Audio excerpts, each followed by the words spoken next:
Welcome to the Commercial Edge podcast with me, Chris Webber. Come and enjoy a virtual coffee while I share my experience and ideas that could help you overcome difficult people at work. I share my thinking and insights so that you can find new ways to overcome challenges and gain a commercial edge and unleash the power of people. Welcome to this episode of the Commercial Edge podcast. Today, we're going to be talking about people who mislead us, um, using misleading information to gain an advantage, or if you want to put it another way, lying. And I use that word cautiously because I know that many people don't like the concept of somebody lying to them at work. It feels dark, it feels evil. But I'll take it with a caveat that it's people trying to mislead us. That's what we're trying to focus on. So, what we're going to discuss? Well, we're going to talk about what we mean by misleading. I'm going to explore that a little bit more. Who tries to mislead us? Who are they? Are they just charlatans trying to rip us off? The answer is no. Why do they behave this way? That's the key question, is why do people try to mislead us?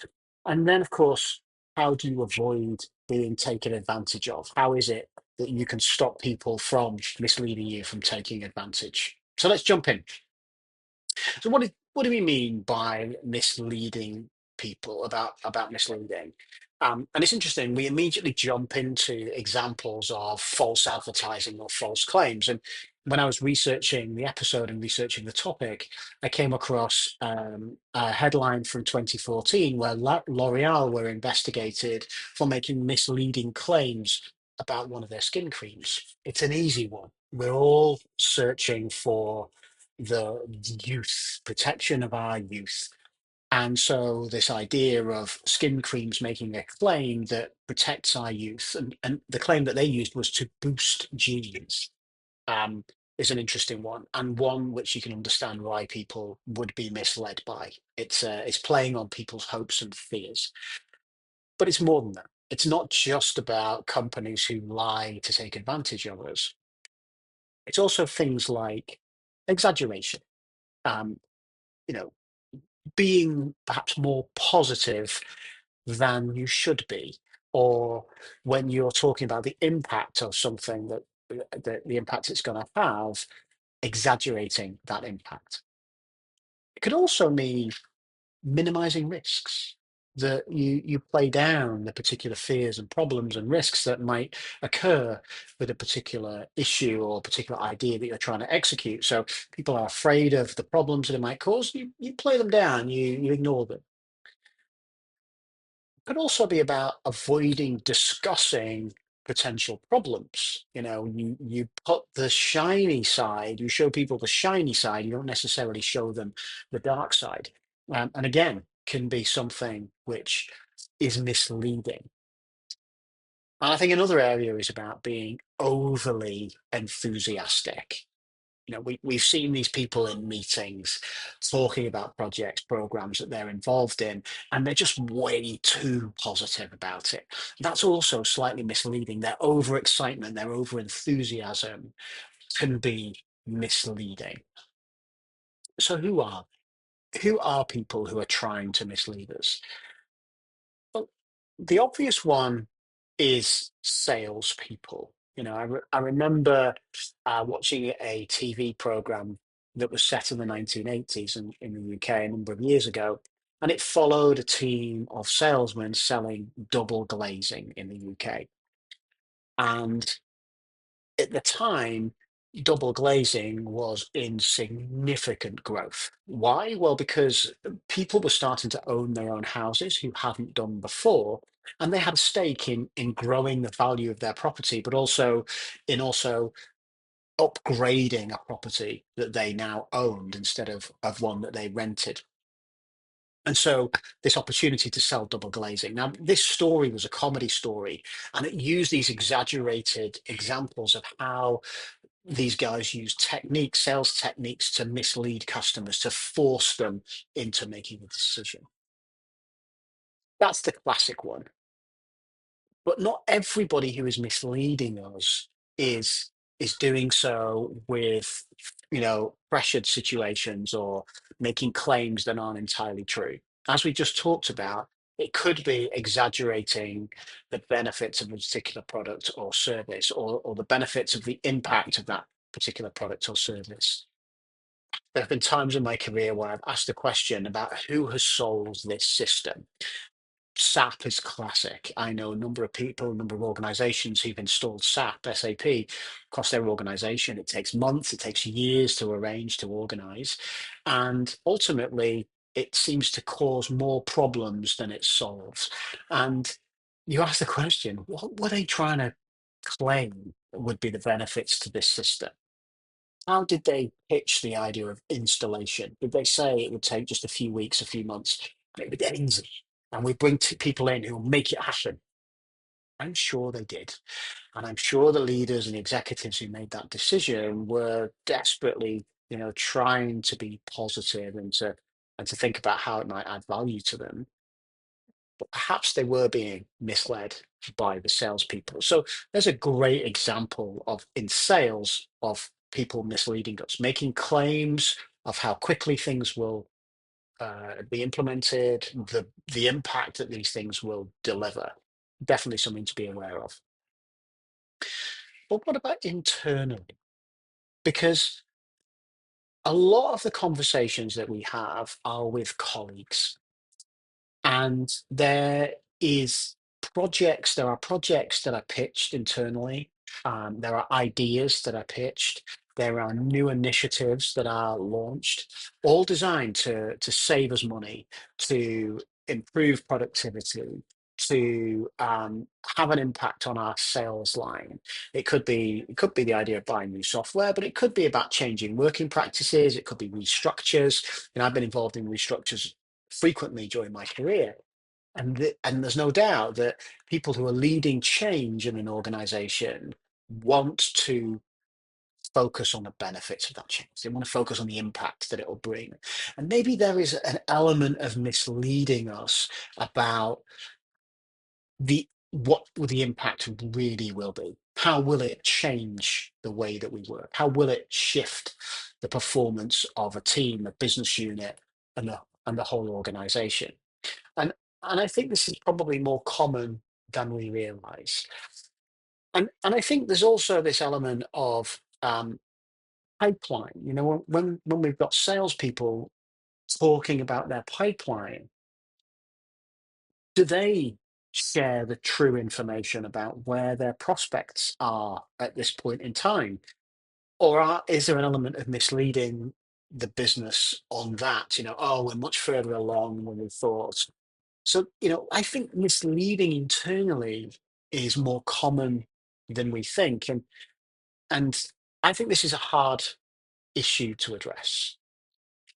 Trust matters. And there's a sense that when we work within an organization, that we should trust each other, that we're all working for the same team, that we're all on the same side, and therefore we should be honest and trustworthy. And in the past, I've run negotiation exercises where the case study is built around an internal negotiation, perhaps to secure budget for a marketing program. And what comes out of it often at the end of this is a heated debate between people who are upset because somebody in the room lied to them about what they really needed and exaggerated the impact of the project that they were negotiating on behalf. And if I do the same exercise, negotiation in a group, but these are people who don't know each other, I do something similar with lawyers. Rarely do we have this debate.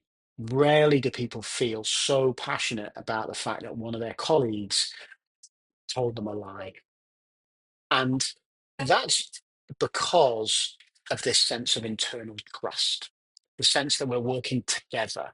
And therefore, the concept, the idea that someone might be trying to mislead me and we work for the same organization, that's a really difficult issue to address and to just kind of understand what's going on and why it's going on. And but it does happen. It definitely does happen.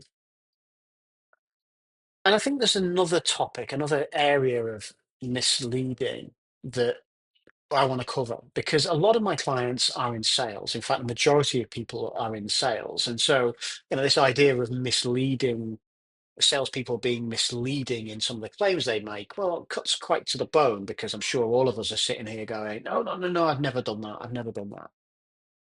But I think buyers do it too. I've certainly been in many conversations where I know that buyers are exaggerating or telling me some untruths about their buying power, about their decision-making authority. Oh, don't worry about it. I get to make this decision. It's going to be quick and easy to make this purchase just before you find yourself in a procurement process that's going to take you weeks and even months to work through. You know, Uh, is that an exaggeration? Is that misleading us? But also other elements like how much you really need to buy. Give me an amazing price today because you're going to get access to this huge market, this huge volume, and you need to be competitive to be able to even access that. When you get that price, when you agree to those terms, it doesn't necessarily mean that that opportunity comes forward. And I think buyers are also guilty of misleading us about the authority they have to make decisions and the volume that they're able to invest and project products that they're able to buy. So why? Okay, why is it that people are prepared to mislead us? Why are they prepared to to exaggerate claims? Why is it that buyers will lie? Why do salespeople lie? Why do our colleagues lie to us about information about projects and programs? Because it's pretty important to us as humans that people don't lie to us. We're a community and we've always worked in communities. We are at our best in communities. Just look around the world, huge cities, millions of people living in close proximity together and working and living and shopping and feeding together. It is rare that that exists in the animal kingdom. Often there are groups and distinct groups, but not in such volume that we have as humans. That is not easy. And it relies on the fact that we cooperate with each other. It relies on the fact that we have these unwritten rules about how we communicate with each other, how we cooperate, how we are flexible and adaptable. Simple thing like crossing the road means that sometimes you allow a cyclist to go past you and allows a car to go past you. Wait till it's clear before you cross the road. Now that's a safety element. We need to make sure there's nothing on the road, but it's also a cooperation aspect. We could just step out in front of somebody and say, I'm important, you must stop. We have give way signs at junctions when we drive because we cooperate with other people. And even in cities where you see this chaos of motorbikes and cars and everybody piling into the streets, there is this instinctive cooperation that we have to avoid conflict, collision, and problems just because we know we need to cooperate. And one of the things that underpins all of this is an intrinsic level of trust, an intrinsic understanding that we, other people, have good interests, have good intentions, and maybe treating us with positive intent. Yes, there are bad apples. Yes, we need to protect ourselves from theft and from risk taking. But ultimately, we genuinely feel that other people are going to cooperate with us. And so this idea of lying and misleading us is abhorrent. We hate it. So why is it that people will do it? Why will they do it to colleagues who they trust? Why will they do it at the start of a trusted contract with a buyer or a seller before you're going to start engaging in a program which might last for months or even years? Well, as ever, there are two aspects to it. First of all, is the hope of success. We're doing it because it's in our interest to do so. There's a gain from making those taking that risk of lying, risking your relationship with someone, with lying to them, misleading them, because the benefits outweigh the risk and the damage that might come as a result of being found out. There's also the negative side of it, which is we're afraid of certain elements. We're afraid of things going wrong in our lives. And that fear of things going wrong becomes more powerful than, again, the fear, the risk of being found out, being recognized as somebody who is not telling the truth. So, what about, let's unpick this a little bit, the hope of success.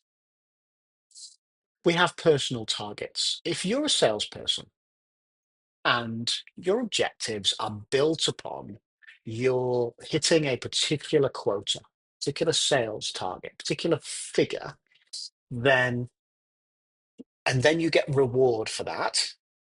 Your focus is on hitting that number above everything else. And what that means is a number of elements to you. It could mean money. Many of us are motivated by money. Bonus.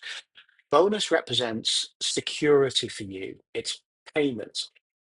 But there's also a personal element that you take pride. You start the day wanting to prove to yourself that you are good at your job. You want to impress your boss. You want people to say positive things about you. They want to say, "Oh yeah, she's great at her job. She's a really successful salesperson. She always hits her numbers. She always hits her quota. She's very skilled in her and the way that she sells. You should watch her with customers. She's amazing. Really engage them, really connects them, able to influence and able to close the deal. That's an amazing source of pride, and that fuels our personal egos and our hopes for the future and our future successes. Powerful motive, and that's exactly why people will lie, because that focus on personal goals, personal targets drives us, and it leads us towards our next job, promotion.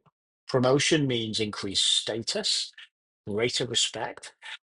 It also maybe means more money, more security, a whole range of different benefits that come out of the fact that we seem to close these deals to be successful. And that's perhaps more powerful than, as I say, risking this one relationship and telling an untruth. And what that leads us towards is people not lying blatantly about numbers. Oh yes, this, drink this product and it will change your life.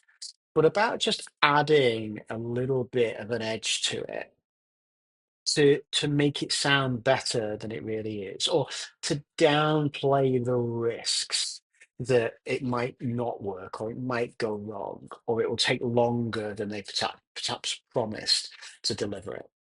And and so, that benefit, that personal benefit outweighs those risks of being caught out, especially if we're just kind of exaggerating a bit and it's easy to justify to ourselves. It was just a little bit of an exaggeration. There's also an away from motivation, and in many cases, this is a more powerful motive than the goals that we hit. And that is that if we are known for success, if you have a reputation in your organization for being someone who delivers results, then not delivering results is a huge problem to you. It puts at risk everything that you are, your personal identity as someone of success is at risk should you fail, should you make mistakes, should things go wrong for you. And Our ego is afraid, very afraid of the consequences of that. So it becomes incredibly important for us to protect ourselves from failure. There's a loss of income. Failure to hit your bonus is a loss of income. And I remember being in an organization many years ago, and the company had a bad year. Bonus was tied to the performance of the whole organization, and the company had a bad year. It didn't matter what each individual business unit did, but overall, bonus was going to be depressed. And as you can imagine, people were unhappy. And there was a town hall meeting where the CEO of the business stood up and started talking to everybody. And I remember him saying that we should never spend our bonus before it arrives in our bank account. People were furious about this statement because they said it's okay for him and all the money that he earns, all the benefits he gets from the organization, and to say, well, spend your bonus only when it arrives in your bank account. But some of us have debts, some of us have children, cars, houses that we need to cover off. It's not easy just to say things aren't going great and therefore I shouldn't rely on my bonus.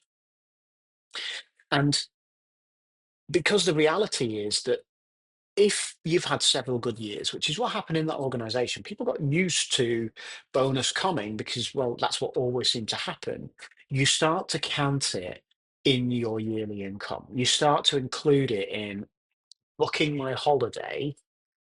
It's fine. I'll use my bonus. When performance doesn't follow, and bonus is depressed, you have lost that money.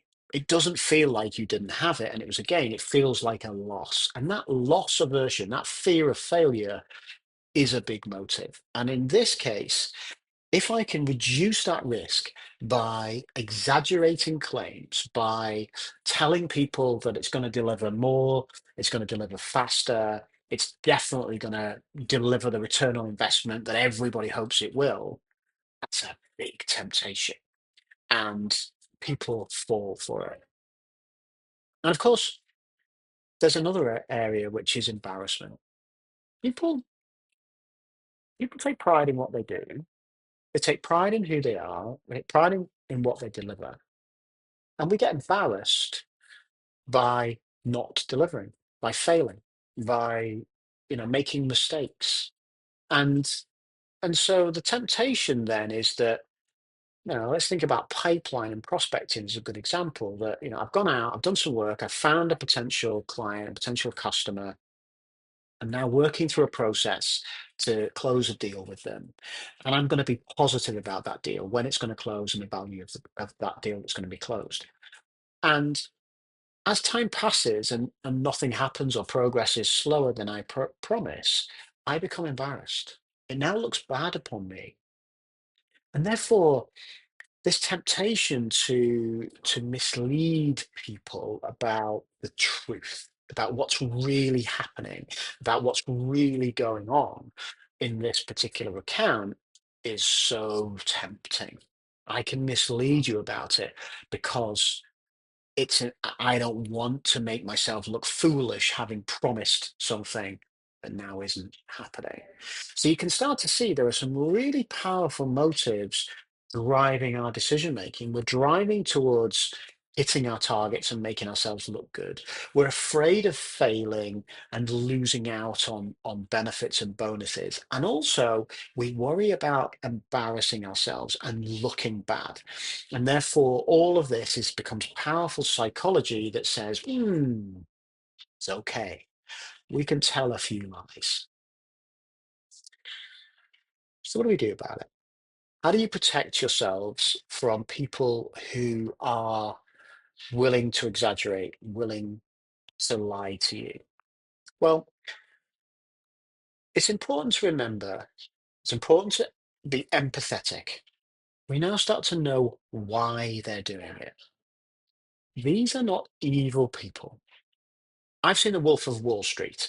I've seen the way these guys exaggerated claims. And there's a classic example of mis-selling, promising incredible returns on stock market investments, promising that there will be no downsides. These guys blatantly, misled and missold products and services and investments, should we say? And were they evil? Well, you ask them at an individual level.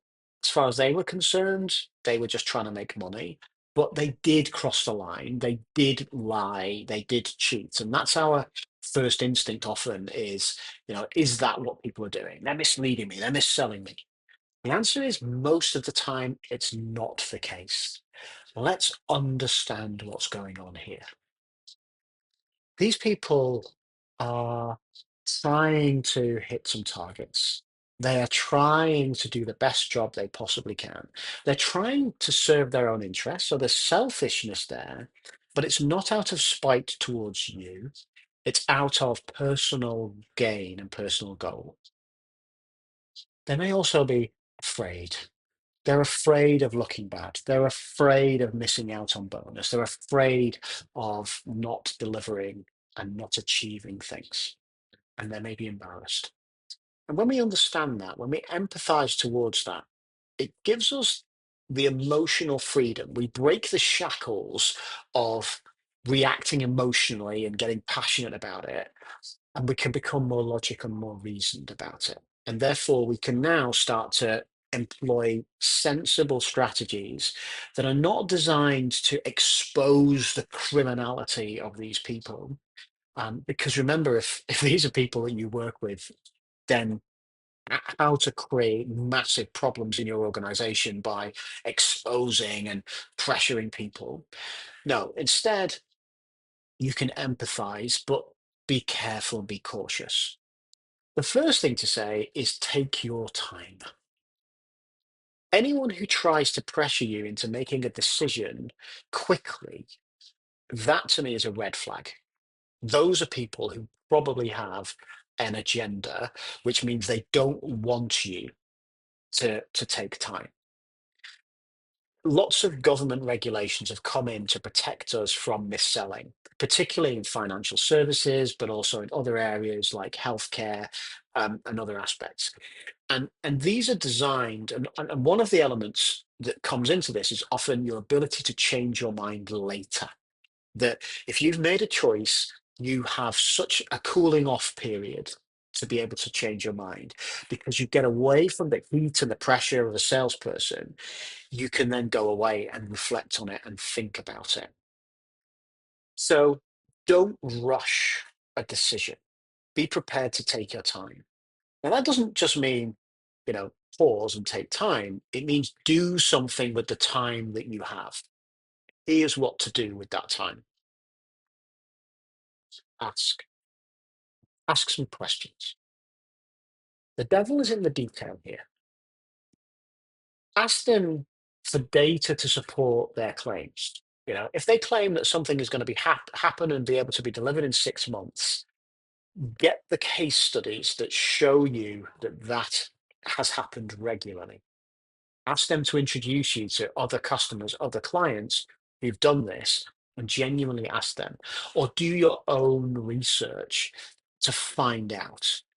Speak to people, make comparisons so you understand what it is that you're buying and what to expect from the product, from the service that you're getting. How much should you pay for it?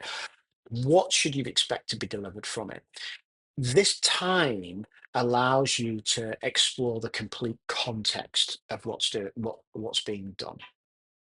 And then in terms of dealing with the personality, then you can just announce to the people that you are going to make a decision based upon some research, some data that you are going to, explore in more detail. And if you find out that some of their claims are exaggerated, if you find out that they were lying to you, don't call it out, especially if it's someone who works internally with you.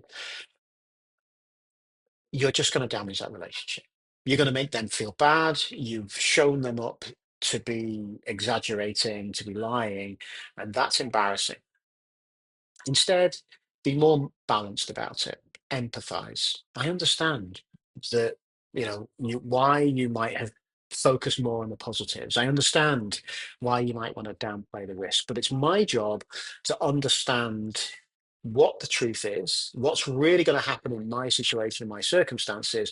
I just don't see your data translating to my situation. I've got plenty of clients that work in pharmaceuticals, and this is a wonderful example where they use clinical trial data to argue the benefits of a particular medicine.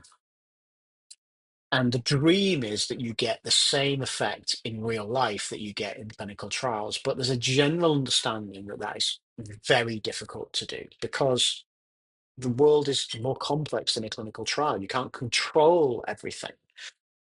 And so payers don't argue that the companies are lying to them. The data is clear, but they do start to say that in my situation, it's perhaps not as clear cut, and I shouldn't necessarily expect exactly the same results.